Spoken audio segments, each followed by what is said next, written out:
Ladies and gentlemen, good morning. I'm pleased to provide updates on the results of the NEDA board meeting of the Marcos administration, particularly on the progress we have made in implementing our infrastructure flagship projects or IFPs. First, let me share about the progress of our IFPs.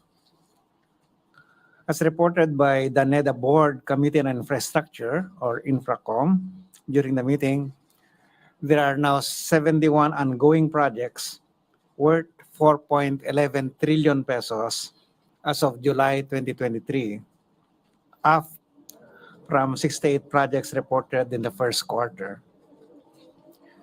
The 3 additional projects that have advanced to the ongoing phase are the Metro Cebu Expressway,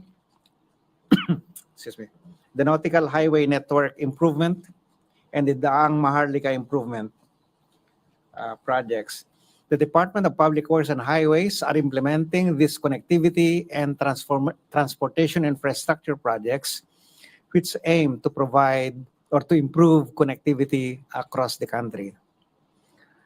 Among the remaining 123 IFPs, 27 have been approved for implementation, 8 are awaiting government approval, 52 are in the project preparation phase, while 36 are under the pre-project preparation phase as of July 2023. Second, the NEDA board confirmed today the revised guidelines for the formulation, prioritization, and monitoring of the government's IFPs. Particularly, projects approved by the Investment Coordination Committee or ICC and confirmed by the NEDA board, which are not in the current IFP list but meet the criteria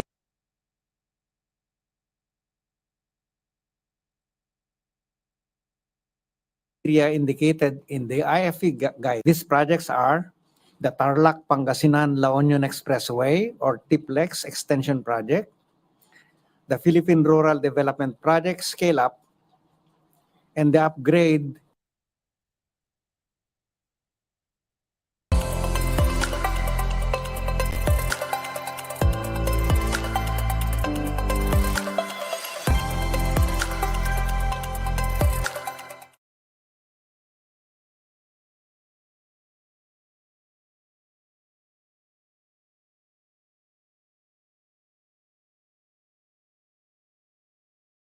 and the upgrade expansion operations in accordance with current legal frameworks. This is a significant contribution to the timely implementation of these projects and fully realizing their economic returns, as this will help the government avoid the possibility of increasing costs and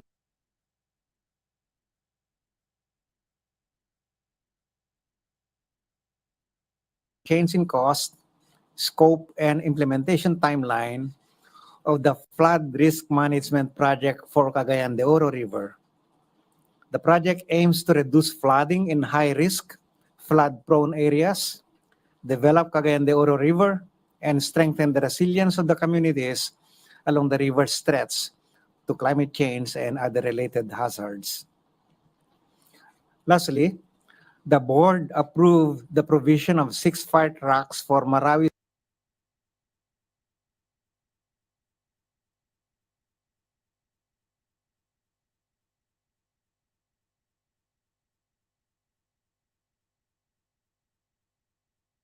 City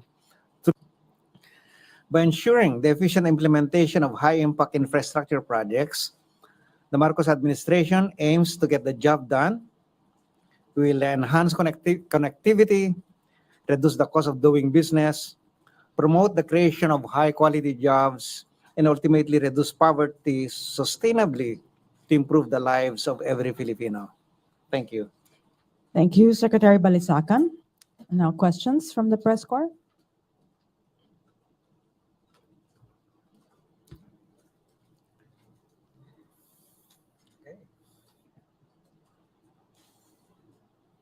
Jean Mangalus. Inquirer.net. Sir, some of the widespread flooding that was recently reported was actually attributed to some of the big ticket infrastructure projects. Will NEDA reconsider, or has NEDA taken into consideration the reported floodings when approving these projects? Yes, many of these projects actually are meant to address the perennial flooding issues. No, if you go in the list of the IFPs, many of these are related to water management and related projects or infrastructure projects that address flooding and access to reliable water supply. Katrina Domingo, ABS-CBN. Sir, we understand that the President and the DENR has ordered a review of the existing Manila Bay projects. May we know the NEDA's input with regard to the review of these projects? We have not been sought for advice yet or for our perspective, but we'll ultimately have to be involved. As you know, NEDA approves big infrastructure projects, particularly those that will have impact on the economy and society, and in the case of Metro Manila, the whole of Metro Manila. We are not party to the approval of this infrastructure project, of these reclamation projects, but given the significance and importance in our the socioeconomic landscape of Metro Manila, NEDA should be part of that exercise. Sam Medinilla, Business Mirror. Good morning, sir. We would just like to get the reaction of NEDA regarding dun sa projection po ng BSP na government is likely to miss its growth target this year. Tsaka ano rin po kaya yung magiging impact po ng election ban? Kasi di ba magbabarangay election na to. So mayroon pong mga at least a few weeks na hindi po pwede yung government projects. Are we still confident na ma-reach natin yung targets natin for this year? Yeah, as we discussed during the announcement. Targets natin for this year. Yeah, as we discussed during the announcement. Targets natin for this year. Yeah, as we discussed during the announcement. Targets natin for this year. Yeah, as we discussed during the announcement. Targets natin for this year. Yeah, as we discussed during the announcement. Targets natin for this year. Yeah, as we discussed during the announcement. Targets natin for this year. Yeah, as we discussed during the announcement. Targets natin for this year. Yeah, as we discussed during the announcement. Targets natin for this year. Yeah, as we discussed during the announcement. Targets natin for this year. Yeah, as we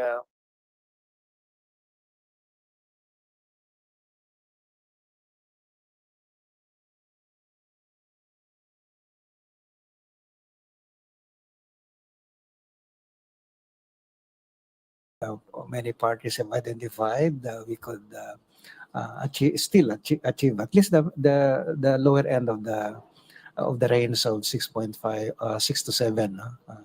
As we mentioned earlier, we need to grow 6.6% in the second half to achieve 6% growth for the full year. Maricel Halili, TV5.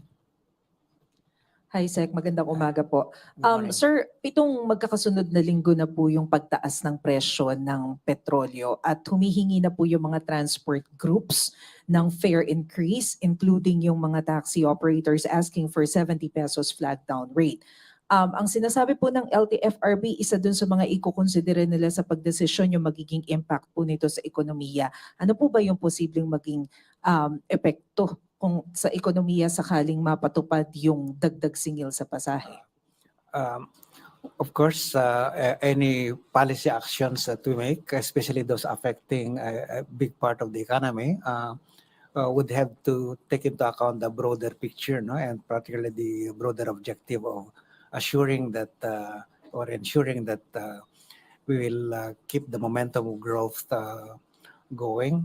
We'll continue the progress that we have made in recent months in slowing down inflation, that we do not also slow down the progress that we are making in the labor market. As you have seen, the labor market has been showing us lower and lower inflation, unemployment, and underemployment rates, and we want to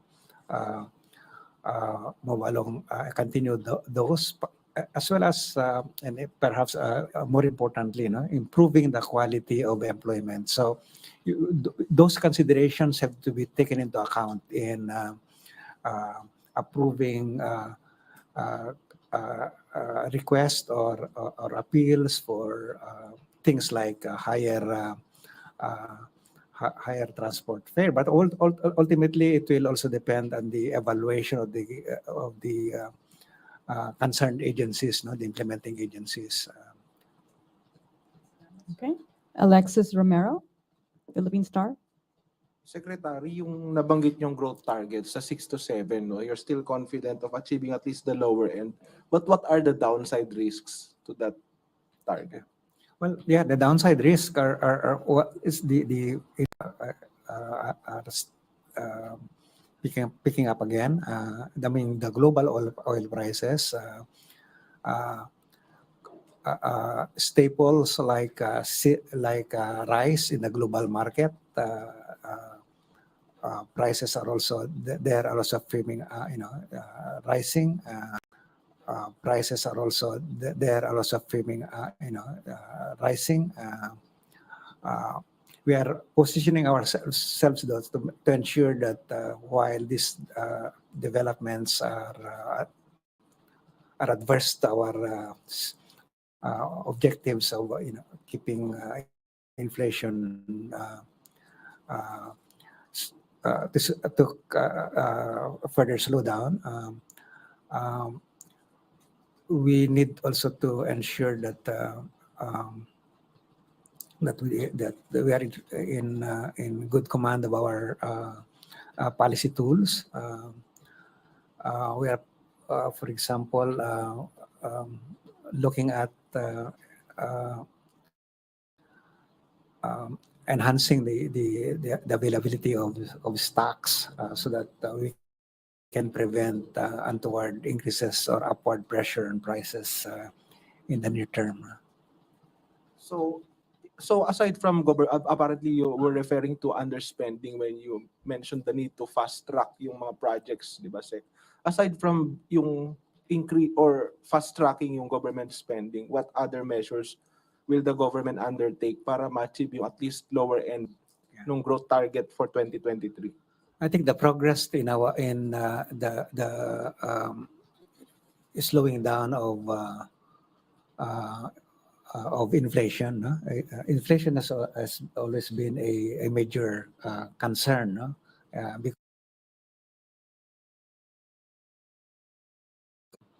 And if we do that, if we succeed in that, that will be a big boost to our domestic demand and to our growth. At the same time, we are keeping watch on agencies and putting pressure on each other to ensure that the progress we are making in easing the business conditions, particularly those that impact on the ease of doing business. This we have to address.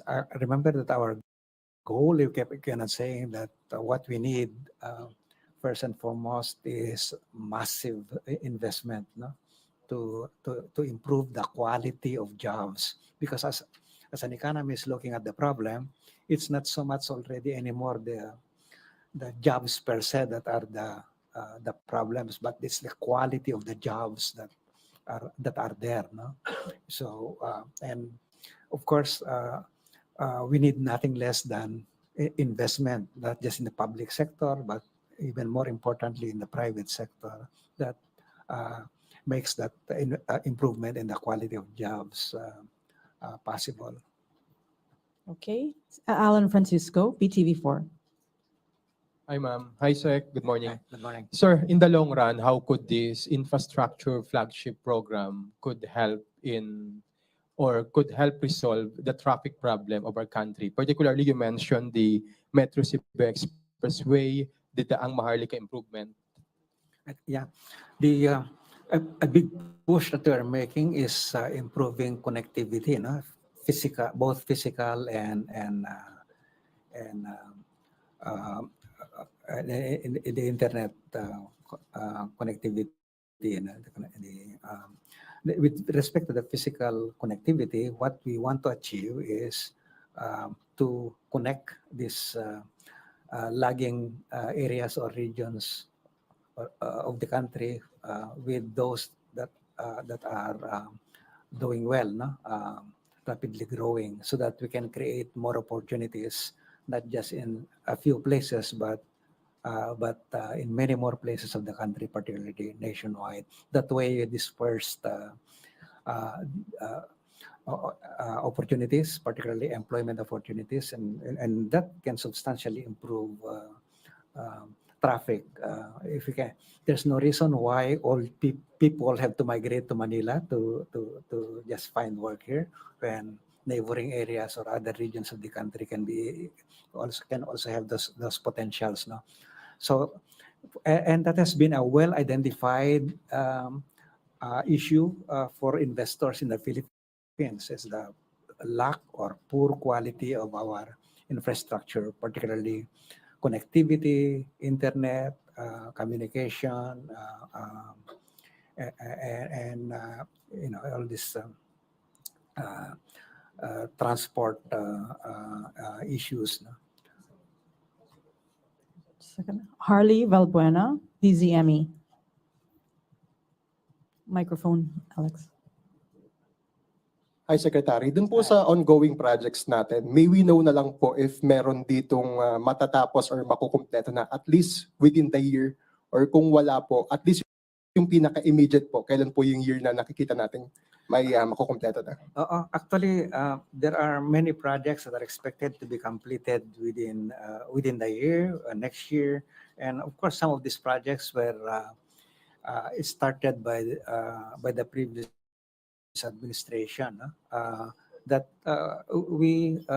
this Marcos administration decided to continue because they are good projects, no? So I have those numbers that I let me see. A number of them, I think it's over. I can provide those numbers here. There are, for 2023, we have 12 of those projects, and 4 of those projects, 4 are unscheduled. 1 is ahead of schedule. The rest have some challenges, but we are speeding up the addressing those challenges, so that at least we have 12 of those projects. And next year we'll hope to, we are expecting about 16 of those projects completed, and 25 and so on. So we get this progression, but we also are making sure that we are starting new ones, so that tuloy-tuloy yung progress natin. So many of the projects that we are actually starting now will be completed by the next administration. And Sir, yung 12 projects po to be completed this year, lahat po yun under Duterte admin pa? Let me see. A good part of them, yes. Let's see if I have those with me. No, I don't have them with me. But you can go to the website of NEDA. There is a dashboard there. You click those ongoing projects, and you click 2023, and you'll see the names and with all the specific, all the details there. it's so user friendly. You will not miss it. That's great. It's so visual. Thank you, Secretary. Okay, let's go back to Jean Mangaluz, inquirer.net. Hi, Secretary. Can I just ask, what are the concrete ways in which the regular citizens of Marawi will feel the ODA from China, and when will it arrive? Yeah, well, these are fire trucks, no, that were delivered by China, no, and this, the fire station was one of those that were damaged, no, during the SIDS, and so I think that should help, but I think that we need to speed up the rehabilitation there. It's been quite a while since the SIDS, no, and I think this is a high, it's a good project. Sir, one quick follow-up, but like how does NEDA respond to calls to boycott business with China given the situation in the West Philippine Sea? I think you have to look at this issue in a broader scale. I don't think that in the history of the world, that boycott will work.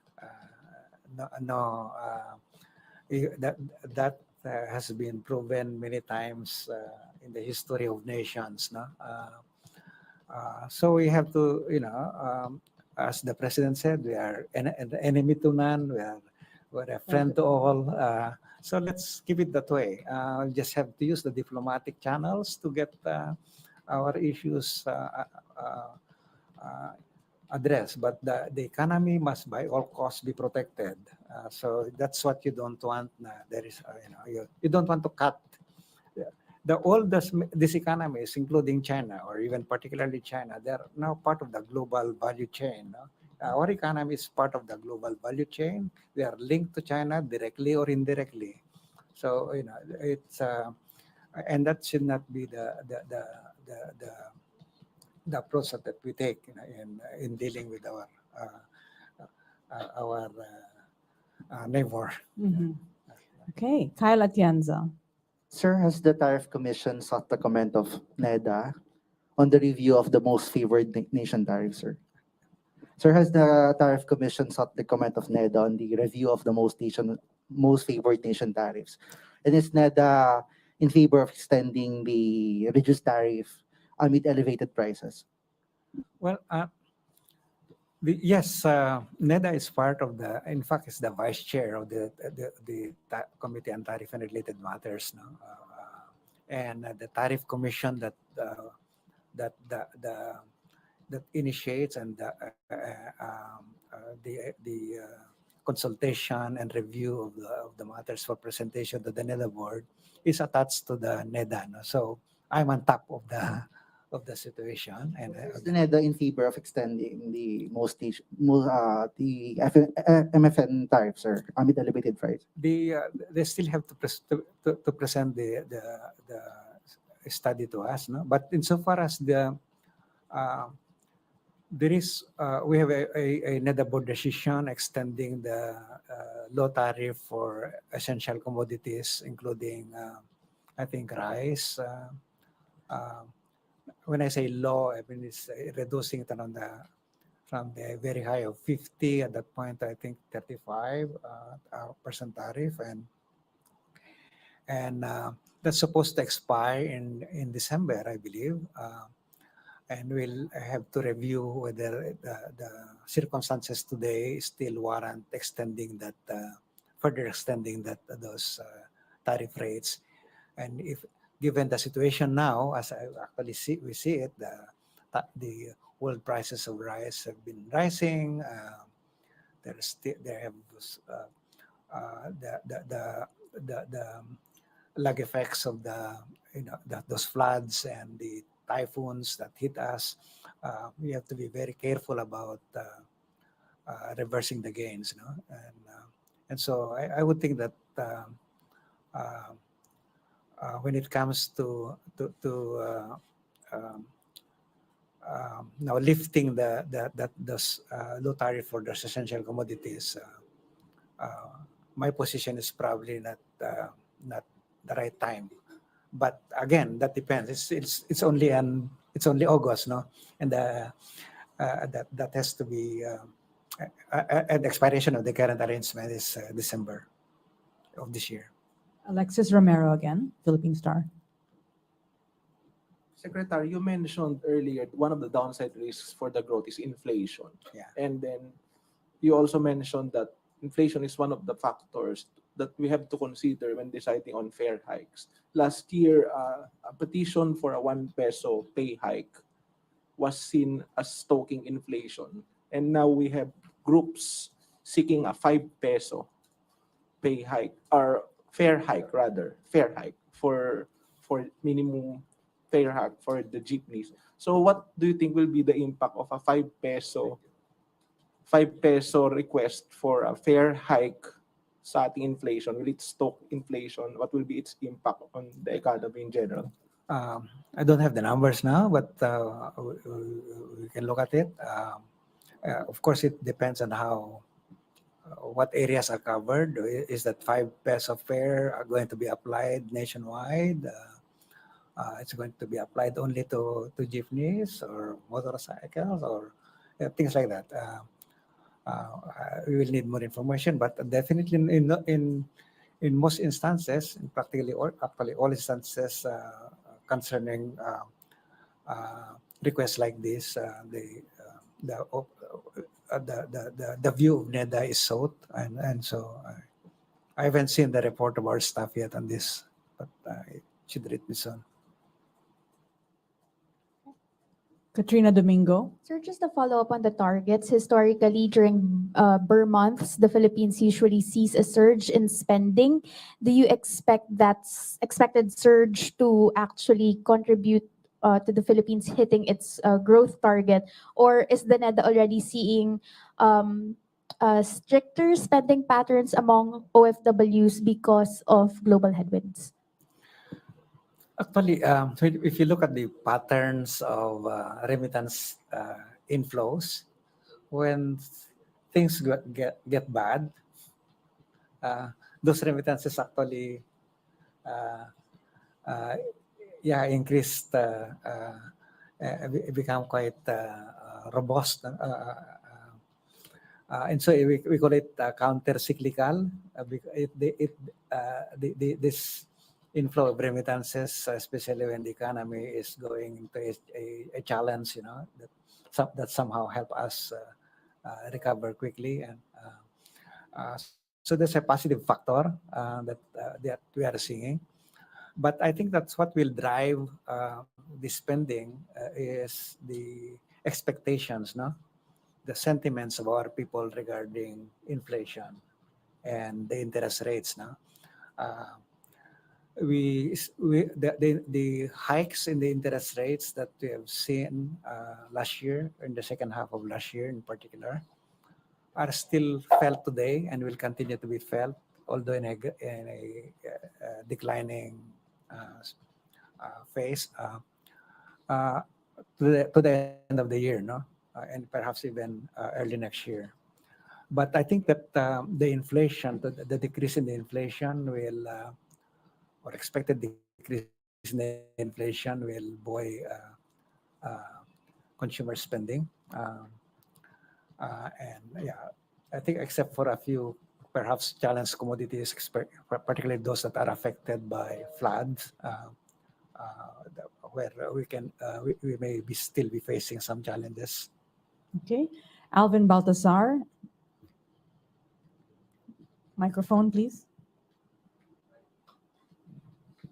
Secretary, magandang umaga po. Sir, Morning. sir, in general, what is our projection as far as Philippine economy is concerned with the advent of the Burr months? As we said, in the second half, we are sticking to the target of 6.6% to achieve a full year growth of at least 6%. Yeah. So that's as I said earlier, it's achievable. Do we expect more opportunities like more jobs? Yung nabanggit ninyo kanina na remittances, mas lalakas ba yung ekonomiya natin? Yeah. The reason that we have been very aggressive in pushing for high economic growth is because we want jobs to be created, and not just a few jobs, many more jobs. And if the growth is coming in sectors that create jobs, for example, in the services sector, in this industrial sector, in agriculture, uh, whenever growth is firm in those sectors, you'll get more jobs.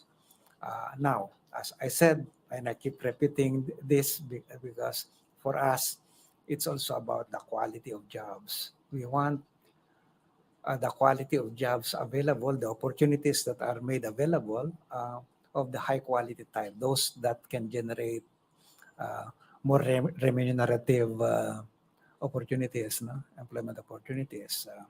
For example, when factories are opened up, because businesses are putting are betting on us, then the jobs that are created are of better quality than what you find in the informal sector, or even in most agricultural activities, for example. So we need more of those kind of investments in industry, in services. We need to, and the other high quality jobs are those in infrastructure. That's why our push for infrastructure is very much employment creating. And as I was looking at our, for example, our housing program, we are aiming for a big push on construction to meet our backlogs in housing. No? That the housing construction has quite extensive downward and upward linkages, and those linkages create a lot of jobs in construction and supplies, construction materials, and so on. No? So with a big push in infrastructure, you're actually going to see a lot of those job opportunities. But more importantly, because we're addressing the constraint to growth, constraint to investment through this infrastructure development, we should see more investments by the private sector. And that, again, will be the quality jobs that we are looking at. Okay. Nestor Corrales, Philippine Daily Inquirer. Good morning, Secretary. Agriculture Undersecretary Leocado Sebastian told lawmakers yesterday that the President's promise of bringing down the price of rice at 20 per kilo remains a far-fetched possibility, citing several external factors. Do you agree with this? Will Filipinos ever see a 20 per kilo rice under this administration? Our position has always been that we need to increase productivity in agriculture. All right. What drives low prices are increases in productivity. If you can increase substantially the productivity of our farms, for example, our current yield per hectare is about 4 tons per hectare. No, why can't we raise that to 6 to 7 tons per hectare? That's like many other countries, right? And we know what needed to be done to achieve those. You need to invest in irrigation. You need to invest in modern high-yielding varieties. You need to invest in pest controls and so on. No? Invest in logistics. Unfortunately, those cannot be done overnight. No? Especially, as I was saying earlier, you need investment. You need the private sector to invest in logistics, to invest in post-harvest facilities. We need government to build more irrigation systems, durable, resilient irrigation systems. We need to develop varieties that are resilient to climate change, to floods. Those cannot happen overnight. But if we can do this, and if we can do that, we should be able to reduce prices substantially. Prices need not this be high, as you can see it from other countries. You look at Thailand, you look at Indonesia, Vietnam. their prices are much lower than us because their productivity is high. Farm productivity is high. We have neglected agriculture for decades, and that's what we are trying now to reverse. We are putting a lot of resources into agriculture intended to create those productivity growth. Secretary, with these interventions and agri-policies being undertaken by the government, do we have a timeline or kailan po kaya maasahan ng Pilipino yung 20 pesos per kilo na rice? Meron pa kayong timeline na tinitingnan? No, we should have done this, as I said, those investment many years ago. But there's a lot of catching up. Even the infrastructure that we have just discussed earlier, many of those are going to be completed beyond 2028, the time of the president. But we are not looking at just this time period. No, we are looking at the sustainability. We are looking at the medium term. For us, the Marcos administration, look at ambition natin 2040 as it's pegged for its medium-term plan. No? Yung ambition natin 2040 is, the prosperity, the inclusive prosperity, the shared prosperity that we all want by 2040. But that progress has to be sustained over the next 2 more administrations after the Marcos administration. So ganon yung catch up that we as a country need to do to join the ranks of our neighbors. So I can't say that by next year you should be able to that's asking for the moon. It's that that's not going to happen, because as I said, there's so much catch up thing to do, so much constraints that we are now addressing. But of course, it's whole of society. We need to get everyone part of this whole game. All right. Last question. Wait, Cresilyn Catarong. Good morning, Secretary. Good morning. Po.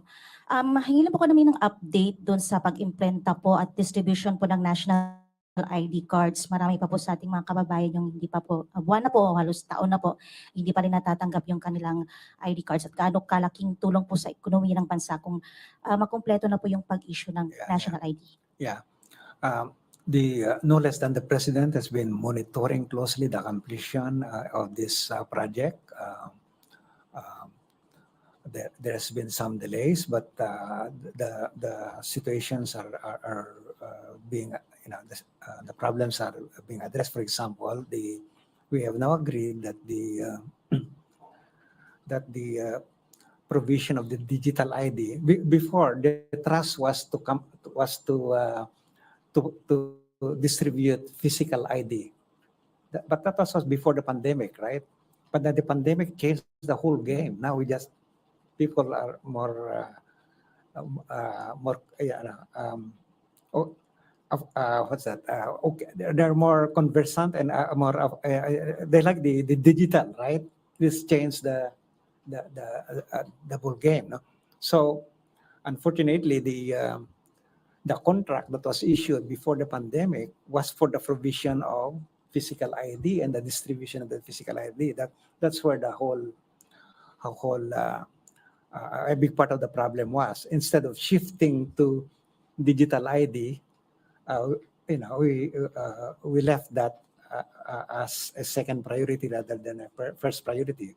But now that has changed, where we realize that we should first make those digital IDs so that anyone who has a phone can already use the digital ID, and that is now the primary responsibility of the DICT.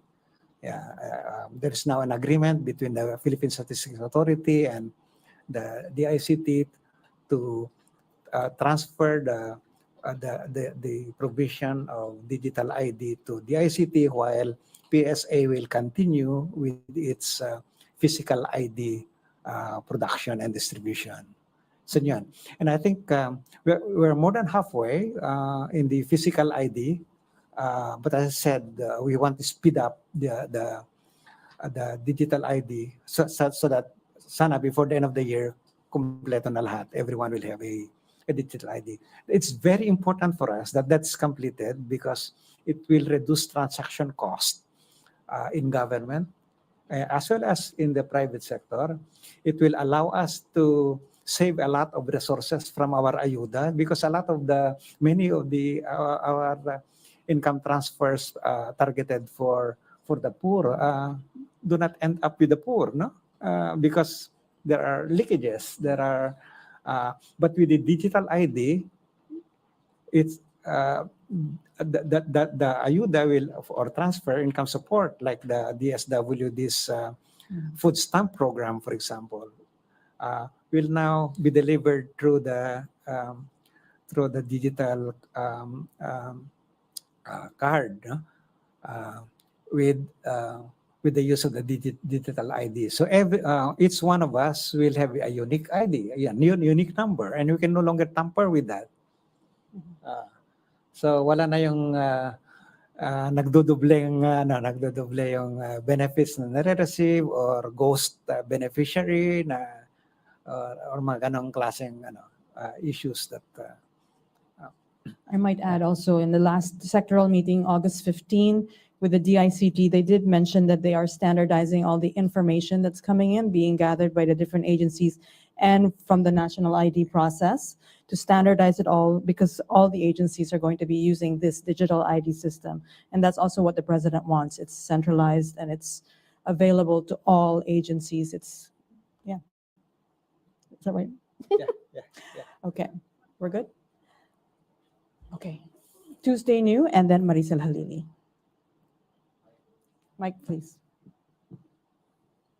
Hi, Secretary. Hi. Sabi po ng Department of Budget and Management, nabigo yung unang pag-aaral nila para sa panukalang panibagong salary standardization law for next year sana. Kayo po ba ay nakonsulta rin hinggil dito?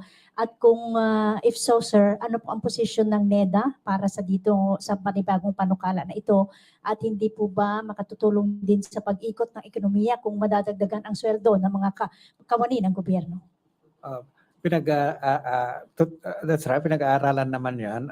I think that the economic managers do coordinate, talk about as important programs as like this, no?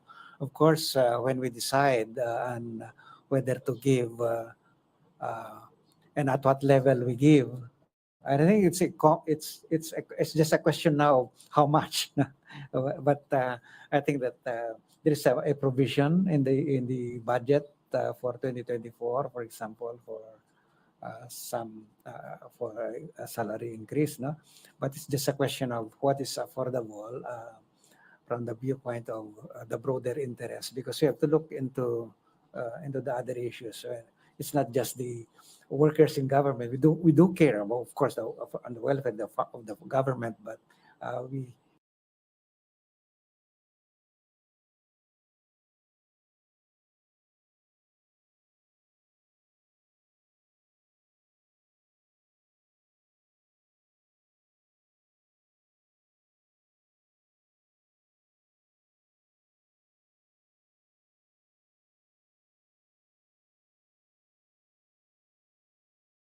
social protection from mga ganon, no? So you have to weigh carefully the other interest to make sure that what we achieve is a win-win situation. Good. Maricel Halili for the last question. Sir, just a quick clarification, follow-up po kay Nestor's question. You mentioned earlier that there's a lot of catching up that we have to do because we have neglected agriculture sector for decades. Does it mean that it will be difficult for us to achieve 20 pesos per kilo of rice before the end of this administration? I'm not saying that. It may still be possible. Again, we are not in control of so many things, no? Assuming that we progressed in raising productivity, you should be able to increase the purchasing power. Alam mo niyo, ang pinaka-importante naman sa farmers, sa poor is yung purchasing power nila, right? So if you can prevent the purchasing power of every Filipino from being eroded by inflation, that is a good direction to take. No? So we can increase the purchasing power of the poor if we can get those inflation of those prices coming down. Not just the inflation rate coming down, but the absolute prices coming down. No? So yun ang ang goal natin. We are looking at the broader picture. Again, it's nice to look at one commodity like rice, but in our framework for prosperity and inclusivity for all, we look at those other considerations, no? That matter most. Kasi if you reduce naman prices of rice, halimbawa to 20, you can actually do that, no? You can actually do that. But if you don't increase productivity while you are doing that, then the farmers will suffer. The rice farmers will suffer. So that's the one thing that you have to understand. Our president make a promise to reduce the prices of rice. That has to be taken in the context that what we will do is to increase productivity. Because if we reduce the prices of rice at that level without commensurate increase in productivity, who will suffer? It's the farmers that you are trying to protect, right? So you should be very careful that you're looking at this game, in a as comprehensive manner as possible. Okay, well, thank you so much, Secretary Balisacan. Thank you for the updates on the 8th NEDA board meeting and other socio-economic issues. Thank you, Malacañang Press Corps. Have a good afternoon. Thank you again.